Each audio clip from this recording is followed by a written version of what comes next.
Hello नमस्कार दर्शकों, ये रिश्ता क्या कहलाता में आप सभी का स्वागत है आज के एपिसोड में, जहाँ पे हम देखते हैं कि अभीरा जो थी बहुत ही मायूस हो जाती है और वह सारे कागज़ को फाड़ने लगती है। तभी विद्या बोलती है, क्या कर रही है अभीरा तू?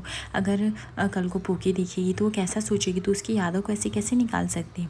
अभीरा बोलती है, वो जब होती तो अब तो देखती, ऐसे अपनी माँ को तड़पते हुए बिलखते हुए कौन सी बच्ची देखती नहीं ना। इसका मतलब माँ वो एग्जिस्ट ही नहीं करती। मैं एक छोटे से आश में जी रही थी, अब बस बहुत हुआ। हाँ, लेकिन अब मेरे से ये दर्द भी नहीं सहा जाता है। दादी साहब को सब कुछ पता रहता है, लेकिन वो सिर्फ चाहती कि अभीरा अपनी लाइफ में खुश रहे, इसलिए उसको ये सच नहीं बता दी। अभीरा बोलती है कि मुझे लगा था पूकी मिल गई तो मेरी पूरी दुनिया बस गई, लेकिन भगवान ही नहीं चाहते थे वो मेरे साथ रहे, इसलिए तो मुझसे छिन भी गई।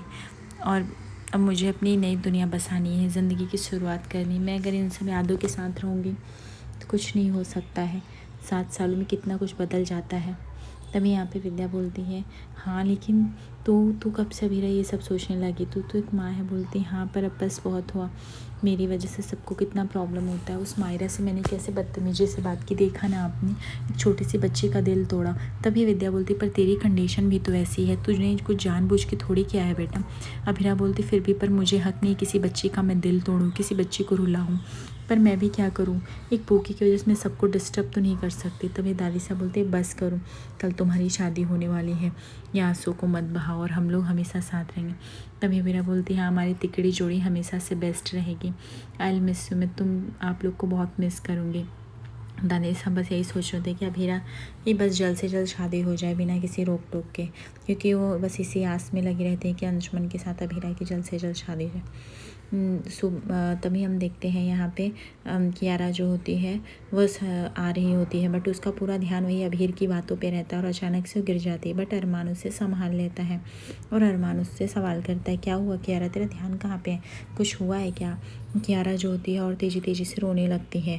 तभी अरमान बोलता है, क्यों, क्या हुआ, बोलेगी, कुछ बताएगी? और तुरंत वह अरमान के गले लग जाती है। अरमान बोलता है, अरे बोल ना बच्चा, क्या हुआ, किसी ने कुछ बोला, मुझे बता तो सही, क्या किसी ने कुछ कहा है तुझसे? पर कियारा बोलती नहीं है। वो बोलती, भैया हम लोग 6 थे, अब सिर्फ 4 ही रह गए हैं, अब हमारे पास कोई ज़्यादा लोग नहीं हैं। पर अभीर जो होता है इशारों में से माफ़ी मांगने लगता है और वो हाथ जोड़ के निवेदन करता है कि प्लीज़ ये बात किसी को मत कहो। इसलिए कियारा जो होती कुछ नहीं कहती। तभी अरमान बोलता है, अच्छा तो तुझे चारू की याद आ रही? चारू, हाँ चारू वैसे जापान चली गई, दूर ही है, तो समझ हम 4 ही हैं। रोहित भी नहीं रहा, बट तू कभी अकेला मत समझ, तेरा भाई है ना, तुझे जब किसी चीज़ की ज़रूरत लगे तो बेझिझक मेरे पास आ सकती है, मुझसे मांग सकती है, ठीक है? कियारा को लगता है कि मैं ये सब सच कैसे बताऊँ। अभीर भी काफ़ी टेंस्ड रहता है, लेकिन अभीर बस चाहता है ये शादी किसी तरह हो जाए, इसलिए वो किसी को ये सब बातें नहीं बताना चाह रहा होता है। दूसरी तरफ हम देखते हैं क्रिस जो होता है वो अरमान को बुलाता है और बोलता है, ये साफ़ा जो है वो अंशुमन भैया के कमरे में लेके जाके दे दो, ठीक है? अरमान बोलता है, ठीक है, ओके। क्रिस सिर्फ अरमान से बदला लेने के लिए सब काम करवा रहा होता है, लेकिन अरमान को एज ए ड्यूटी उसको करना पड़ता है। उसके बाद अरमान साफ़ा लेके जाता है। क्रिस बोलता है, वैसे भी अरमान पोद्दार, तुम अपने आप को पता नहीं क्या समझते हो, तुम्हें लगता है पूरी दुनिया की ताकत तुम्हारे अंदर, लेकिन ये जो तुम्हारी अकड़ है मुझे तोड़नी है, और इस अकड़ को मैं तभी तोड़ सकता हूँ जब तुम्हें हर मिनट हर वक्त तुम्हें जलील होते देखूँगा। दूसरी तरफ हम देखते हैं कि कियारा तैयार हो रही होती है, लेकिन वह आईने में बैठ के अपने आप को देख के रो रही होती है। उसे लगता है कि वो एक गलत चीज़ कर रही है। चारू से कभी उसका अच्छा बिहेवियर नहीं था और अब देखो चारू के मरने की खबर आ गई। तभी अभीर बोलता है कि कियारा मैं अंदर आ रहा हूँ, तुम्हारे लिए कुछ सामान है जो कि चारू ने भिजवाए थे। याद है तुम्हें खेल खेल में दादी सा ने तुम दोनों की ज्वेलरी दी थी और चारू ने बदल ली थी और तुम्हें नकली सेट दे दिया था। वो चाहती थी कि मैं ये तुम्हें बुल्ली बनाया था। कियारा बोलती है, बिल्कुल भी नहीं, चारू दी कभी बुल्ली बना ही नहीं सकती, वो तो बेस्ट टू बेस्ट थी, वो लोगों का ख्याल रखना जानती थी, उनसे ज़्यादा प्यारा कोई सच्चा हो ही नहीं सकता है। और अगर वो मैं बुल्ली बना भी रही थी तो मुझे वही बुल्ली बनना है। पर अभीर अब मेरे से नहीं होगा ये नाटक, मैं ये शादी के रस्मों में नहीं आ सकती हूँ। अभीर बोलते, चारू ने मुझसे वादा किया था, तुम्हें क्या लगता है कियारा मुझे क्या ये सब देख के मज़ा आ रहा है? बिल्कुल भी नहीं। उसने मुझसे कहा था कि ये बात मैं तब तक नहीं बताऊँ लोगों को जब तक घर में शादी नहीं हो जाती, वरना घर का माहौल बहुत ख़राब हो जाएगा। प्लीज़ तुम चारू का मान रखो, उसकी याद होगा। दूसरी तरफ हम देखते हैं यहाँ पे अभीरा को सभी लोग मिलकर रेडी कर रहे होते हैं। विद्या भी रेडी कर रही होती है, लेकिन सबके आंखों में आंसू। यहाँ पे अभीरा जैसे एकदम से शॉक होकर बैठी रहती, क्योंकि कहीं ना कहीं वो खोई हुई है।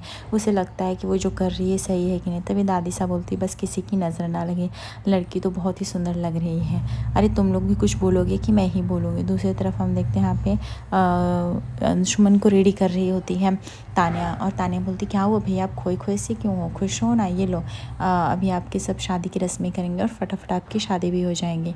दादी सा बोलती हैं कि बस मेरे बच्चे हमेशा से खुश रहें। तभी मनीषा बोलती हैं कि हाँ हाँ भीरा, अब हमें भी तेरी बहुत याद आएगी।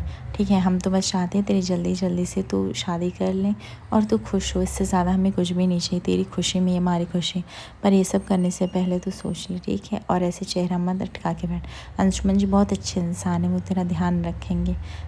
तभी हम देखते हैं यहाँ पे कृष की मॉम यानी काजल जी जो होते हैं वो माँ का फ़र्ज निभाती हैं, और वह अंशुमन को एकदम अच्छे से सब कुछ एज अ माँ जैसे उसका तिलक करती है, उसे तैयार करती हैं। तान्या बोलती, आज तो मेरे भाई सच में बहुत ही सुंदर लग रहे हैं, है ना भैया। अब जल्दी जल्दी चलना है और आज आपकी शादी हो जाएगी। वैसे तो मैं आपको छोड़ के चली जाऊंगी, बट हाँ, इस बात की मुझे खुशी है कि कोई तो आ जाएगा जो मेरे भैया को संभालेगा, और मेरे भैया की खुशी में ही मेरी खुशी है। उसके बाद यहाँ पे काजल बोलती, हाँ और वैसे भी हमारे यहाँ तो ऐसे ही तिलक किया जाता है लड़कों का। अब तुम लोग की फैमिली हम है, तो प्लीज़ अपने से दूर मत समझना, कभी भी कुछ भी लगे तो बता देना। यहाँ पे अभिया को सारी यादें ताज़ा हो जाती है, जैसे उसने अरमान से शादी की थी। उसको एक एक पार्ट याद आ रहा होता है, और उसको लग रहा होता है कि क्या वो अरमान को भूल के मूव ऑन कर पाएगी कि नहीं। अंशुमन भी पता नहीं क्यों घबराया हुआ रहता है, वो होल शादी के एपिसोड में बस सैड रहता है। तभी यहाँ पे अरमान आता है नॉक करके दरवाज़ा, और बोलता है कि मैं यहाँ पे आपके लिए साफ़े लेके आया हूँ, कृष्ण ने भिजवाया है। उसके बाद अंशुमन जो होता है वो बोलता है ठीक है रख दो। वो अरमान भी बिना बोले वहाँ से चला जाता है। अभीरा जो होती है सोचती है कि बस बहुत हुआ, मैं अरमान के बारे में अभी भी क्यों सोच रही हूँ, क्या मुझे अरमान के बारे में सोचना चाहिए, बिल्कुल भी नहीं। अरमान जो होता है वो अभीरा का मंगलसूत्र ले रहता है, बोलता है वैसे भी ये मंगलसूत्र तुमने 7 साल पहन के रखा, मेरे नाम का सिंदूर, लेकिन इन 7 सालों में मैं कभी लौट के नहीं आया, तो मैं यही डिज़र्व करता हूँ। अंशुमन अच्छा इंसान है अभीरा, तुम शादी करके उसके साथ खुश रह सकते हो, मेरी यही सजा है कि मैं तुमसे दूर रहूँ। अभीरा उसका एंगेजमेंट का रिंग देखती है और बोलती है वैसे भी मैं क्यों रिंग लौटाऊँ, मैं किसी और को भी बोल दूँगी तो रिंग लौटा सकता है ना, मुझे लौटाने की ज़रूरत ही क्या है। अब मैं तुम्हारी होती कौन हूँ, तुम अपनी लाइफ में आगे बढ़ रहे हो, मैं अपनी लाइफ में आगे बढ़ रहा हूँ।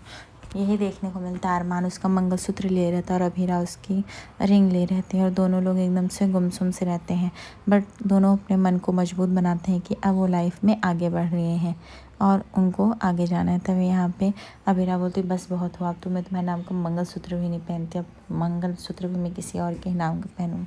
तभी तानिया जो होती है वो घबरा जाती है, बोलती मैं अभीरा भाभी के लिए मंगलसूत्र लाई थी, मैंने यही रखा था, क्या हुआ। तभी यहाँ पे काजल, मनीषा और विद्या बोलते अरे मिल जाएगा। बोलती बिल्कुल भी नहीं आंटी, ससुराल की तरफ से मंगलसूत्र जाता है और भैया की फैमिली मैं हूँ और मेरी रिस्पॉन्सिबिलिटी है ये सब सामान रखने की, अगर मैंने अच्छे से नहीं रखा भैया गुस्सा करेंगे, भैया को लगेगा मैंने जानबूझ के किया ताकि उनकी शादी ना हो, बट मैं भला क्यों चाहूँगी अपने भाई के लिए, आप बताओ, मैं तो चाहूँगी ना हो जाए। और ये देखो नीचे बैंड बाजा भी बजने लगा है, मेरी एंट्री भी होने वाली है। तभी यहाँ पे अरमान आता है, बोलता है कि इफ़ यू डोंट माइंड तो मैं खोजने में हेल्प करूँ। तानिया बोलती बिल्कुल भी नहीं, और वो भी मैं आप पे तो भरोसा बिल्कुल भी नहीं कर सकती हूँ। अरमान बोलता है करना भी नहीं चाहिए, मैंने इतने मिस्टेक्स किए आई नो, इसलिए आप घबराए, बट प्लीज़ आप जाओ, मैं कर लूँगा, इतना तो भरोसा रख ही सकते हो आप, मैं खुद चाहता हूँ अभीरा की शादी। उसके बाद तानिया जो थी चली जाती है अरमान पे भरोसा करके।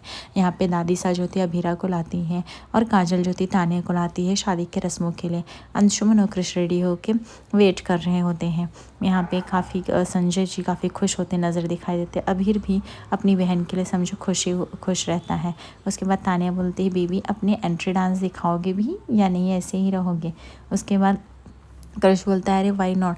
उसके बाद कृष जो होता है वो अपना भांगड़ा डांस चालू करता है। उसके बाद वो अंशुमन को भी खींच के लेके आता है डांस करने के लिए। अब हीरा मानो एकदम से शौक हुई रहती है, क्योंकि वह अपनी बच्ची पुकी, अपने पति अरमान सबको छोड़ के एक नई दुनिया बसाने वाली है। उसके मन में बहुत से डाउट रहते हैं। उसके बाद दादी सा जो होती है वो अब हीरा का हाथ अंशुमन के हाथ में देती हैं और उसको डांस करने के लिए कहती हैं। अब हीरा जो होती है वह जाती है अंशुमन के साथ नाचने के लिए। दूसरी तरफ देखते हैं अरमान जो होता है वह अब हीरा का मंगलसूत्र ढूंढ रहा है। तभी मनीषा बोलती देखा बेटा मंगलसूत्र भी नहीं मिल रहा है, मतलब भगवान ही नहीं चाहते कि शादी हो और तू अब अभीरा का मंगलसूत्र ढूंढेगा। तू चाहता है ये शादी हो? बिल्कुल भी नहीं। अरमान बोलता है मेरे चाहने ना चाहने के लिए कुछ बचा ही नहीं है, क्योंकि इन 7 सालों में अभीरा ने जो दर्द सहा है उसका कोई कीमत नहीं चाची सा। बेहतर यही होगा कि अभीरा मूव ऑन कर ले। और वैसे भी हमारे लाइफ में खुशियों की कोई जगह नहीं बची है, हम और वो साथ रह के भी कुछ नहीं कर सकते। तभी यहाँ पे दादी सा को डाउट आता है और वह काजल को बोलती काजल क्या तुम्हें ऐसे लग नहीं रहा है अंशुमन काफ़ी खोया खोया है, काफ़ी चुप चुप है, गुमसुम सा है, क्यों है? काजल बोलती नहीं दादी सा नहीं माँ सा, मुझे ऐसा कुछ नहीं लग रहा है, वो शादी है ना इसलिए। और वैसे भी अंशुमन बहुत अच्छे हैं, इंसान हैं, नेक इंसान है, अपनी अभीरा को खुश रखेंगे। तभी यहाँ पे हम देखते हैं कि गीतांजलि मायरा को समझाती है मायरू बेटा आप भी जाओ डांस करो आंटी की शादी में, क्यूट आंटी के। तभी यहाँ पे मायरा बोलते बिल्कुल भी नहीं, वो बहुत गंदी है, मैं नहीं जाने वाली। तभी यहाँ पे मनीषा समझाती है तुम अरमान पागल हो गए, तुम्हें ये शादी रोकनी चाहिए, अभीरा और तुम एकदम प्योर जोड़ी हो और तुम लोग क्या करो। अरमान बोलता है चाची सा गलत फहमी है, अगर आप लोग को लगता है हम लोग एक हो सकते तो गलत है, आप लोग बायस्ड हो रहे हो मेरे साथ। उस लड़की ने 7 साल मेरा इंतज़ार किया, 7 साल कुछ कहा जाता है, जो पति ना लौट के आए उसको कोई हक नहीं है। और अब आप लोग को लगता है मैं एक होके कुछ कर सकता हूँ, बिल्कुल भी नहीं। इसलिए मैं चाहता हूँ कि प्लीज़ भगवान की इस मर्जी को मान लीजिए आप लोग भी। तभी यहाँ पे संजय बोलते चलो तुमने जो भी डांस स्टेप पहले कुछ सीखे थे वो आज के दिन तो काम तो आ ही गए। दादी सा को भी हंसी आता है। तभी क्रिश बोलता है वो तो आज मैं सबके कहने पे नाच लिया, लेकिन नेक्स्ट टाइम मुझसे कोई डांस नहीं करा सकता। तभी तानिया बोलती क्या बाबू मेरे भी कहने पे नहीं डांस करोगे? क्रिश बोलता है अरे बाबू आपके कहने पे, आपकी बात नहीं, कि आपके कहने पे तो मैं कभी भी नाचना चालू कर दूंगा। उसमें क्या है, कियारा जो होती है एकदम रोई सी रहती है, उसका चेहरा साफ पता चलता है, लेकिन अभीर जो होता है उसको इशारों में चुप रहने को बोलता है, क्योंकि उसको ऐसा लगता है कि कहीं सबको भनक ना हो जाए। विद्या बोलती बेटा तू क्या बोल रहा है, क्या तू अभीरा से प्यार नहीं करता? अरमान बोलता है कि माँ अब मेरी दुनिया अलग है, आपको समझनी पड़ेगी, अभीरा आपकी बेटी जैसी है, उसने बेटे का फ़र्ज़ निभाया जब मैं छोड़ के चला गया। क्या आप नहीं चाहते वो लाइफ में खुश रहे, एक अच्छा इंसान डिज़र्व करे? इन 7 सालों में उसने कितना स्ट्रगल किया, सहा है। तभी उसके बाद विद्या और मनीषा भी चुप हो जाते हैं। और यहाँ पे हम देखते हैं कि अभीर और कियारा जो होते हैं वरमाला लेके आते हैं। कियारा वरमाला लेके जाती है कृष के इधर, और अभीर जो होता है वो अपनी बहन के उधर वरमाला लेके जाता है शादी की रस्मों को पूरा करने के लिए। उसके बाद देखते हैं कि दोनों दंपति यानी जो रहते हैं, जो वर वधू वह अपने फूलों की माला स्वयंवर करना ही चाहते हैं। मनीषा बोलती देखा भगवान को नहीं मर्जी है इसलिए तो नहीं मिल रही कब से। अरमान बोलता भगवान की मर्जी बदल गई है चाची सा, अब मंगलसूत्र समझो मिल ही गया। तभी मनीषा बोलती तो तू ये मंगलसूत्र लेके क्यों घूम रहा है अभीरा का पुराना वाला? अरमान बोलता है बस आज़ादी चाहिए इससे। आज रात के एपिसोड में देखेंगे जहाँ पे अभीरा को अपनी फूफी का सच का पता चल जाता है और अरमान को कॉल कर रही थी। दादी साहब को लगता है कि उसे अरमान को ये सच खुद बोलना पड़ेगा अभीरा को बताने के लिए, बट तभी अरमान को चक्कर आ जाता है। आगे एपिसोड पे से बने रहे दर्शकों, लाइक और सब्सक्राइब करिए फॉर मोर अपडेट्स। धन्यवाद।